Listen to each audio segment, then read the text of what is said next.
नमस्कार दोस्तों, सभी लोगों का स्वागत है आपके अपने चैनल भारतीय ब्लॉगर पर। मैं हिमांशु शर्मा आज आप लोगों को उन लोगों के विषय में जानकारी देने वाला हूं जिनका जीवन पूर्णतः बदलने वाला है, जिनके ऊपर आक्रामकता, क्रूरता और क्रोध, ये कहिए कि क्रोधाग्नि, युद्ध, रक्तपात, अराजकता, इसके कारक स्वयं मंगल जो कर्क राशि के अंदर वक्री होकर नीच के प्रभाव दे रहे हैं।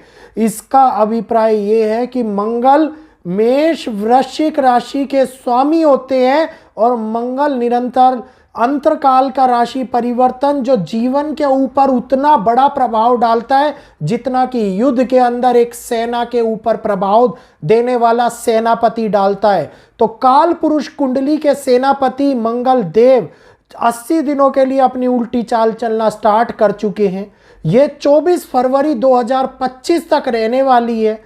इस वक्री चाल के अंदर मंगल का चंद्रमा राशि कर्क के अंदर वक्री होना दुनिया के ऊपर मानसिक, पारिवारिक, नौकरी, व्यापार, नकारात्मकता और धन का हानि, कई प्रकार के अशुभ फल देता हुआ नजर आने वाला है। और इनमें से कौन कौन से वो लोग हैं जिनको सबसे ज्यादा, जिनके ऊपर खतरे की घंटी मंडराती हुई नजर आएगी, जिनके ऊपर तलवार लटकती हुई नजर आएगी, सोच समझ के करने वाले हर कदम को उनको बहुत ही ज्यादा फूक फूक कर रखना पड़ेगा, क्योंकि अब आगे आने वाले समय के अंदर उनके लिए चिंताएं इस 15 दिसंबर के बाद से और भी ज्यादा बढ़ती हुई दिखाई देने वाली हैं। तो सारी जानकारी आप लोगों को आज इस वीडियो के अंदर स्पष्ट रूप से वैदिक ज्योतिष के आधार पर मिलने वाली है। जानकारी अगर आप लोगों को अच्छी लगे तो कृपया करके वीडियो को लाइक कीजिएगा, ज्यादा से ज्यादा लोगों तक शेयर कीजिएगा ताकि उन लोगों तक भी ये जानकारी पहुंच पाए और वो भी इसका लाभ उठा पाए और सतर्क हो पाए।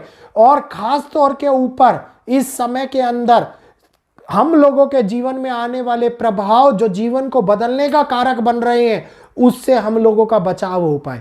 तो वीडियो को लाइक कीजिए, जो नए लोग जुड़ रहे हैं चैनल को सब्सक्राइब अवश्य कीजिएगा, भूलिएगा नहीं सब्सक्राइब करना। आपका सब्सक्राइब बटन हम लोगों को बहुत बड़ी आशा और बहुत बड़ा सपोर्ट प्रदान करता है। तो सबसे पहले मैं बात करूंगा मेष राशि वालों के लिए। कल मेष राशि वालों के लिए मैंने ऑलरेडी बताया था, मेष राशि के जातकों के ऊपर मंगल का वक्री होना अच्छा नहीं कहा जा रहा, बहुत बुरा प्रभाव देखने को मिल सकता है। ये 8वें भाव के स्वामी माने जाते हैं। 7 दिसंबर को मंगल जो वक्री चाल चले हैं ये 4थे भाव के अंदर आके अपने आप को स्थित कर रहे हैं और ऐसे में सुख सुविधाओं की कमी होना, ऐसे में वाहन, परिवार और जमीन जायदाद से संबंधित परेशानियां आना, ऐसे में कार्य क्षेत्र के अंदर कठिनाइयां उत्पन्न करना, ऐसे के अंदर कैरियर में बहुत बड़े उतार चढ़ाव लाना, जीवन के अंदर कई प्रकार की समस्याएं आना, शारीरिक स्वास्थ्य को लेकर के चिंताएं बढ़ना, परिवार को लेकर के दृष्टिकोण बदलना और गुस्सा आना, ये मेष राशि वालों के लिए बहुत ही कठिन पड़ाव से निकलने का समय है। इस समय के अंदर उनको नियमित रूप से हनुमान चालीसा का पाठ करना चाहिए जो उनको मन के अंदर शांति का अनुभव कराएगा और उनके जीवन में आने वाले उतार चढ़ाव से उन लोगों को बचाएगा। अगली राशि की ओर अगर मैं बात करते हैं, ये चंद्र राशि के आधार के ऊपर मैं आप लोगों को बता रहा हूं। अगली राशि है वृष राशि। जो वृषभ राशि है, वृषभ राशि के मंगल वक्री होना 3रे भाव के ऊपर प्रभाव डालता है। वृषभ राशि के जातकों के लिए मंगल 7वें और 12वें भाव के स्वामी माने जाते हैं।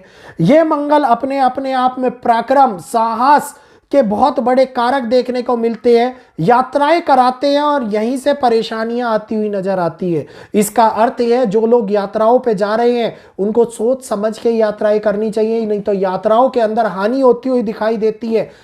अपने आत्मविश्वास की कमी महसूस होती हुई नजर आ सकती है, घमंड और अहंकार बढ़ता हुआ नजर आ सकता है। नौकरी पेशा लोगों के लिए ये समय बहुत बड़ी चिंताओं को बढ़ाता हुआ नजर आता है। व्यापार करवाने वालों के लिए मुनाफे को रोकता हुआ ये समय दिखाई देता है, जिसके कारण धन के अंदर अभाव महसूस होता हुआ नजर आता है।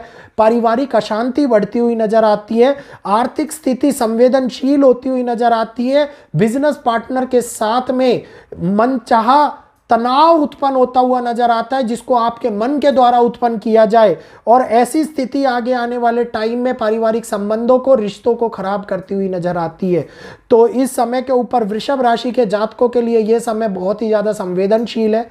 वृषभ राशि के जातकों को अपने विचार पे रोज सुबह ध्यान देने की आवश्यकता है, सुबह योग करने की आवश्यकता है, और योग करने के साथ साथ आत्म संयम रखने की आवश्यकता है। ये वृषभ राशि वालों को अपने जीवन को आराम से निकालने का समय और उसके उपाय हैं। अगली राशि की अगर मैं बात करता हूं तो वो है मिथुन राशि। मिथुन राशि के जातक मंगल दूसरे भाव में वक्री हुए हैं। ये दूसरे भाव के अंदर वक्री होने का अभिप्राय है कि मंगल छठे और 11वें भाव के स्वामी इस राशि वालों के लिए माने जाते हैं।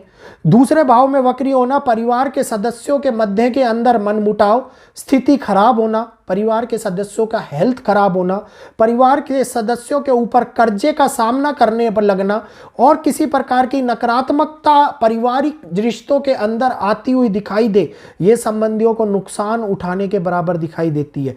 रणनीति, आपसी ही परिवार के अंदर चलने वाली रणनीति का सामना करना पड़ सकता है। गुस्से के ऊपर नियंत्रण रख के लड़ाई झगड़ों की समस्या, कोर्ट कचहरी की समस्या बढ़ती हुई नजर आ सकती है।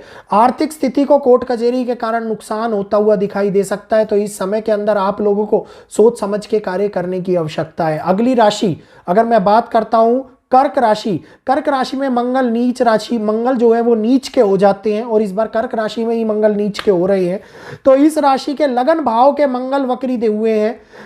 मंगल के वक्री होने से इन राशि के जातकों को कैरियर संबंधी तमाम तरह की परेशानियों का सामना करना पड़ सकता है। नौकरी पेशा लोगों को वृद्धि और पदोन्नति के अंदर रुकावटें दिखाई दे सकती हैं।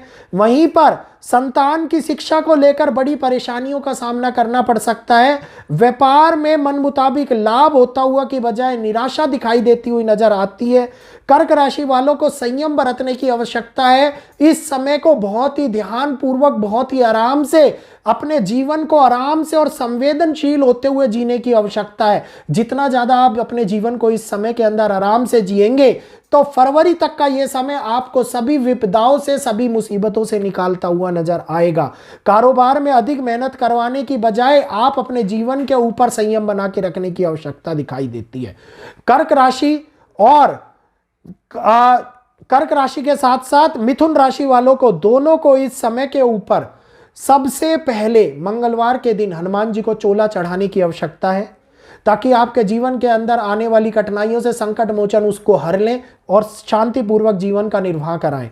अगली राशि की अगर मैं बात करूं तो कन्या राशि। कन्या राशि के जातकों के लिए तीसरे और 8वें भाव के स्वामी मंगल वक्री चाल चल रहे हैं, एकादश भाव में गोचर कर रहे हैं। इसका अर्थ है डायरेक्टली उनके काम के ऊपर, उनकी मेहनत के ऊपर असर दिखाना, उनके खर्चों को अत्यधिक बढ़ा देना, अनचाहे तनाव की स्थिति को लेकर के आना, खर्चे ऐसे कराना जो सेविंग्स को हिला दे, कारोबार को डुबा दे। तो इस समय के ऊपर कन्या राशि के जातकों को शेयर मार्केट से थोड़ा सा सतर्क रहने की आवश्यकता है। व्यापार में ज्यादा पैसा ना लगाएं, उससे बचाव करने की आवश्यकता है। और अपने आप को, कन्या राशि को बचाने के लिए मंगलवार के दिन 11 हनुमान चालीसा का पाठ अवश्य करें, ताकि उनके जीवन के अंदर आ रही इस उतार चढ़ाव से उनको मुक्ति मिल पाए। अगली बात करता हूं तुला राशि। अपनी नीच राशि में कर्क में मंगल वक्री होने के दौरान कर्म भाव के दशम के अंदर होते हैं तुला में। इसमें आपको कार्य क्षेत्र के साथ साथ, व्यापार के साथ साथ, धन के साथ साथ, हेल्थ के साथ साथ, मन के साथ साथ सभी चीजों में परेशानियां आती हुई दिखाई देती है। तो कर्क तुला राशि वालों के लिए यह समय बहुत बड़ी चिंताओं का, बहुत बड़ी समस्याओं का, मन के अंदर आत्मविश्वास की कमी का, उग्रता का, कठोरता, क्रोध का और कई प्रकार के रिश्तों का खराब होने का समय दिखाई देता है। इस समय के अंदर योग के साथ साथ इनको अपने जीवन को चलाने के लिए भक्ति का भी प्रयास करना चाहिए। और जितनी साधना और भक्ति करेंगे उतना ही जीवन के अंदर आने वाले उतार चढ़ाव कम हो जाएंगे। तो मंगल का वक्री चाल चलना इन राशियों के ऊपर बहुत बड़ी उथल पुथल का समय दिखा करके आ रहा है। ये वो समय है जो 28 फरवरी तक आप लोगों को उतार चढ़ाव के साथ साथ जीवन के अंदर होने वाले कई प्रकार के प्रभाव भी देगा। ये वो समय है जो आप लोगों को कई प्रकार की ऐसी समस्याओं से भी बचाएगा जो 24 फरवरी तक मंगल जब अपनी वक्री चाल को समाप्त करेंगे उसके 5 दिन बाद तक इसका असर आप लोगों को देखने को मिलेगा। तो उम्मीद करूंगा ये जानकारी अच्छी लगी होगी और 24 फरवरी तक के होने वाले जीवन में उतार चढ़ाव के बारे में जानकारी मिल गई होगी। तो आज मैं यहीं पर आप लोगों से आज्ञा चाहूंगा, आज्ञा दीजिए। जय श्री कृष्णा, जय माता दी। नए लोग चैनल को सब्सक्राइब अवश्य कर लीजिए और वीडियो को लाइक करके वीडियो को शेयर अवश्य कीजिए। आज के लिए इतना ही, बहुत बहुत धन्यवाद।